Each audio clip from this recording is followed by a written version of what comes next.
wind howls across the Great Plains, tearing at fabric teepees so thin you'd think they couldn't survive a single night. Winters here weren't just cold, they were brutal enough to kill the unprepared before dawn. No insulation, no thick stone walls, no modern gear. And yet entire Native American families stayed warm till morning. They didn't rely on comfort, they relied on ingenuity. Their survival came from tricks most of us wouldn't even imagine: snow walls that turned blizzards into insulation fires, engineered to burn safely inside a fabric shelter bedding systems built from willow mats and buffalo hides. These weren't luxury inventions. They were life or death calculations tested over centuries. We think fireplaces and furnaces are advanced, but when the storm hit, Native Americans had heating hacks so clever they could outmatch modern tech. Let's uncover 7 of them, starting with how they transform snow itself into protection. The first line of defense against the cold wasn't always fire, it was snow. Sounds backwards, right? The same stuff that froze your toes, solid on the walk to school, was the very thing Native Americans turned into protection. When the wind howled across the plains, families didn't just sit and take it. They grabbed shovel sticks, or even their hands, and started piling snow high around the base of their teepees. Sometimes waist high, sometimes taller. From the outside, it looked like their lodge had sunk into a drift. From the inside, it felt like the storm had suddenly lost its bite. Here's the science. Snow is sneaky. It's not solid ice. It's full of tiny air pockets trapped between crystals. Pack it tight, and those pockets hold still air, which is one of nature's best insulators. That meant temperatures inside could stay several degrees warmer than in the open. Doesn't sound like much. When it's 30 below a few degrees is the difference between frostbite and waking up alive. Those snow walls also deflected the wind. Instead of drafts sneaking under the teepee and stealing precious heat, the airflow got pushed up and over. Modern engineers call it the Venturi effect. The tribes just called it common sense. Think about it this way today. You're shelling out big bucks for insulation inside your walls, fiberglass, or foam you'll never even see. They built theirs for free, straight out of the sky. While you're grumbling about shoveling your driveway, they were turning that same chore into life insurance. Basically, they built igloos around their teepees without ever moving inside. Your snowman cute. Their snow walls. Survival. As the old saying goes, when life gives you lemons, make lemonade. For them, when life dumped snow, they built walls, and those walls kept the family breathing till spring. Lighting a fire inside a fabric tent sounds insane, right? Imagine trying to build a campfire in your living room when the walls are made of canvas and furs. For most people, that's a recipe for disaster. But for Native Americans living on the plains, the indoor fire system was the heartbeat of the teepee. Without it, nobody made it through the night. The genius started with placement. The fire pit wasn't random. It was dug right in the center shallow, about 6 inches deep. That depth mattered. Too shallow, and the flames would spill sparks. Too deep, and the heat would get trapped at ground level. Center placement meant even heat spread, so every corner of the teepee got warm. Then came the real engineering, the smoke flaps. At the very top of the teepee, 2 adjustable flaps acted like a natural chimney. Depending on the wind direction, you could open one side, close the other, and let airflow pull the smoke up and out. Add small vents near the bottom, and suddenly you had a complete draft system: cold air coming in low, hot air rising out high. That's basic physics of convection, but used here to turn a fire into a safe heating system inside what was basically a giant cloth cone. Fire management wasn't casual either. Adults took turns as fire tenders through the night, adjusting logs, watching sparks, making sure nobody suffocated or froze. It was like being a human thermostat that never got to sleep. And the wood had to be perfect, dry, seasoned cut, small enough to burn clean. One mistake with damp wood, and the whole lodge could fill with choking smoke. So while we complain about smart thermostats being too complicated, they built central heating out of dirt sticks and airflow. And it worked. When the fire burned low and the night dropped to bone-cracking cold, native families had a trick that sounds straight out of a survival manual. They heated rocks. Not just any rocks, smooth, dense stones that wouldn't explode when heated. These got buried deep in the embers until they were too hot to touch, then wrapped in layers of hide or cloth. Finally, they tucked them under blankets or at the foot of the bedding. Suddenly, the freezing floor felt like it was radiating warmth. It was the Stone Age version of an electric blanket. Here's the science in plain English. Rock has what nerds call a high heat capacity. It stores energy slowly and lets it out even slower. That meant once you carried a hot stone to bed, it stayed warm for hours, sometimes all night. No batteries, no wires, no magic. Just physics doing its job. Now compare that to your hot water bottle or those store-bought heat packs. Modern gear is just a knockoff. Native Americans were using the same principle centuries ago, except theirs came straight from the fire pit. They didn't order survival gear online, they picked it up from the ground. And the best part, it actually worked. Picture curling up with a buffalo hide wrapped around a glowing hot stone while the storm howls outside. Cozy, right? They basically invented heated mattresses with rocks and buffalo hides. While you're fussing with an app to turn on your smart heating, they were already sleeping warm old-school style. Like the saying goes, don't reinvent the wheel, just heat the rock.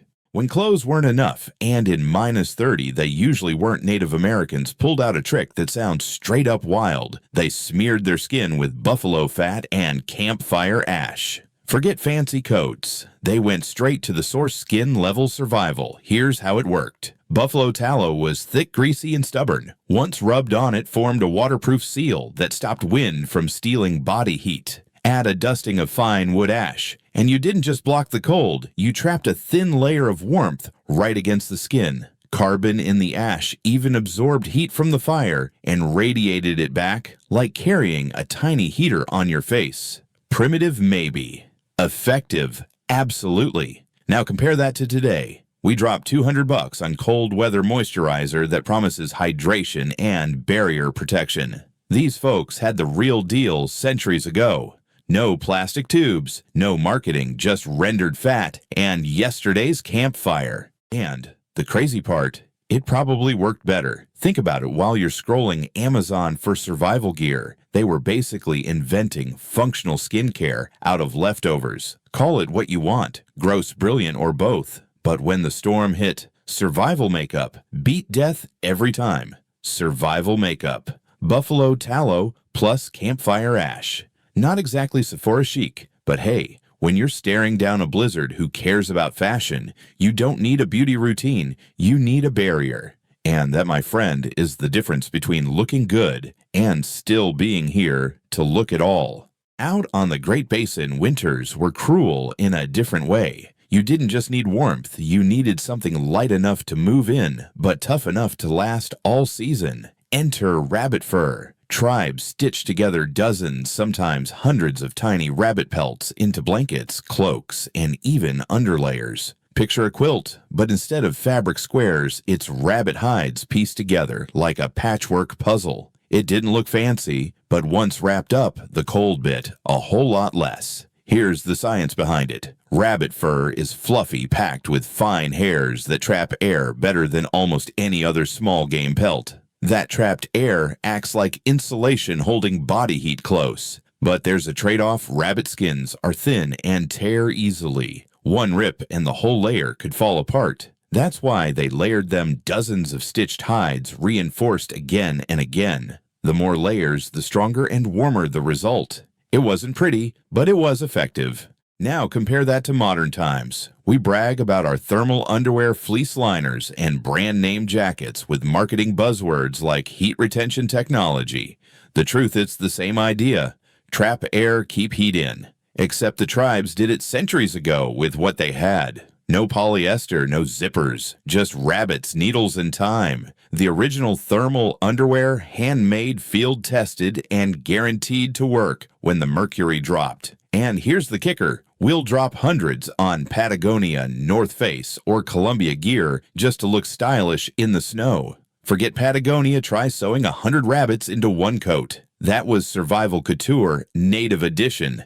It might not get you likes on Instagram, but it sure kept you alive when winter came knocking. After all, as the saying goes, don't judge a book by its cover. Those ragged rabbit coats were ugly, but they were warm enough to keep death outside the door. Fire keeps you warm from above, sure, but the real enemy at night is below. Cold earth doesn't just sit there. It pulls heat out of your body like a thief in the dark. Anyone who's ever camped on frozen ground knows the feeling. No matter how big your fire is, you still wake up shivering because the ground sucked the warmth right out of your back. Native Americans figured that out fast, and they built their defenses right into the floor. The first layer was willow mats. Woven tight, stacked thick, they trapped pockets of air that blocked the chill creeping up from the dirt. On top of that came dry grass or reeds packed so deep you could feel the cushion under your shoulders. And finally, the crown jewel buffalo hides fur side up, leather side down. The fur trapped body heat, while the hide acted like a barrier against drafts. Some tribes even went further, digging shallow soil beds, compacting the ground until it was rock hard during the day, then letting it release stored warmth through the night. Basically, they invented radiant floor heating with nothing more than dirt and elbow grease. Now compare that to today. We brag about memory foam mattresses, insulated pads, or even radiant floors in luxury homes. Guess what? The principle hasn't changed. You create layers, you trap air, you slow heat loss. The difference is they were doing it centuries ago without REI catalogs or heated flooring systems. Forget IKEA mattresses. Their beds came straight from nature's catalog. Willow grass hides dirt. It didn't look like much, but it worked. And when survival's on the line, you don't care if your bed matches the decor. As the saying goes, you make do with what you've got. And in their case, what they had was enough to keep frostbite out and life in. Before crawling into their beds of hides and grass, some native tribes had one last trick up their sleeve, and it wasn't an extra blanket. They fired up the sweat lodge. Picture a small, dome-shaped hut packed with red-hot stones. Water was poured over them, steam hissed up, and the whole place filled with heat so thick you could barely breathe. Families would sit inside until their skin flushed, muscles loose sweat pouring off them. It wasn't luxury. It was survival prep. Here's why it mattered. When you raise your core temperature before bed, you buy yourself hours of stored heat. Your blood keeps circulating warm, and your body doesn't have to fight the cold right away. The sweat also had another benefit drying you out. Damp skin or clothes in freezing weather is a death sentence. By sweating hard and then cooling off just enough before bed, people went into their teepees, warm, dry, and primed to last the night. Think of it as charging the human battery to full before the long dark. Modern comparison. It's like a sauna session before bedtime, except this wasn't about relaxation or detox. It was the razor-thin line between life and death. Where we pay for spa memberships, they built steam rooms out of willow's hides and fire. No eucalyptus oil, no fluffy towels, just rocks, water, and grit. And here's the funny part. For them, spa night wasn't candles and cucumber water. Their spa night was survival training. The kind where skipping a session meant you might not see morning. So next time you brag about hitting the sauna at your gym, remember they did it centuries ago in the middle of a snowstorm, and it kept their families alive. Talk about sweating the small stuff, literally. When the storm raged outside, survival wasn't about strength or luck or who had the biggest fire. It was about knowledge. Layer upon layer of trick snow turned into walls. Fire engineered to breathe rocks hidden in bedding fat. Rubbed on skin rabbits stitched into coats floors made of willow mats. Even sweat lodges used as human charging stations. Each one on its own might not have been enough, but together they formed a system, a living memory passed down through generations, designed to keep families alive when nature did its worst. That's the real lesson here. These weren't life hacks for comfort, they were lifelines. And they remind us of something modern technology often makes us forget. Survival doesn't come from gear, It comes from knowledge. Gear runs out, batteries die, firewood burns down, but knowledge once learned never leaves. It's the one tool that weighs nothing and saves everything. So, when you sit by your fireplace tonight, cozy with central heating humming in the background, think about this. Centuries ago, entire families slept warm inside teepees made of hides and sticks, outlasting storms with nothing but ingenuity. They didn't have thermostats or insulation foam, but they had answers, and those answers worked. Now it's your turn. Which of these forgotten Native American heating hacks surprised you the most? Drop it in the comments. I'd love to hear your take. And if you want more tested survival wisdom, don't forget to subscribe, because whether it's the 14th century or tomorrow's blackout storms don't care about comfort, but knowledge keeps you alive.